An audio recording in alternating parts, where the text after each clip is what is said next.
कोण काय मागच्या गोष्टी खाजवत बसल्यात त्यात काय मला इंटरेस्ट नाही. ज्याला सकारात्मक पाऊल टाकायचं आहे तो मागे वळून पाहत नाही. आम्ही मागे वळून पाहत नाही, लक्षात घ्या. आम्ही अजिबात मागे वळून पाहत नाही. आम्ही भविष्य पाहतो. ते 2014ला काय झालं, 1918ला काय झालं, 1857च्या भंडामध्ये तुमचा विचार असा होता, 1622ला मग असं होतं. किती मागे जाणार आहात तुम्ही, किती मागे जाणार. आमची भूमिका स्पष्ट आहे की भविष्याकडे पहा.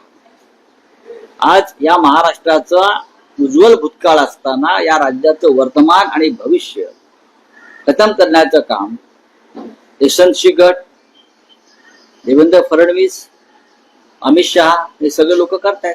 नाही, पण महायुतीतले कोणी नेते त्यावर काही ठोस भाष्य करत नाहीये. फडणवीसांची प्रतिक्रिया आली आहे की जर दोन भाऊ एकत्र येत असतील तर त्यावर म्हणजे ते कौटुंबिक आहे, त्यावर पुढे काय बोलणार, पण पुढचं जे काय आहे माझं राजकीय ज्ञान आहे आणि पुढे तुम्हाला कळेलच की योग्य वेळेस राजकीय ज्ञान त्यांचा आवाजच आहे. श्रीकृष्णाने भगवद्गीता लिहिली, तो एक महान ग्रंथ होता. त्यानंतर फडणवीस नवीन गीता लिहिणार आहेत ना. बाकी सगळे या राज्यामध्ये मूर्ख आहेत. आम्हाला माहिती आहे राजकारण, त्यांच्या आधीपासून आम्ही या राज्याचं राजकारण बघतो. फक्त आम्हाला कोणी नरेंद्र मोदी आणि अमित शहानी बरं का त्यांच्या मेहरबानीने आम्ही मुख्यमंत्री झालो नाही एवढंच. पण मुख्यमंत्री होणं म्हणजे फक्त राजकारण कळणं असं होत नाही.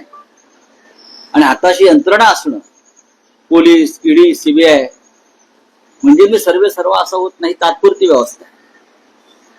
आपल्याला जे मिळालेलं आहे ते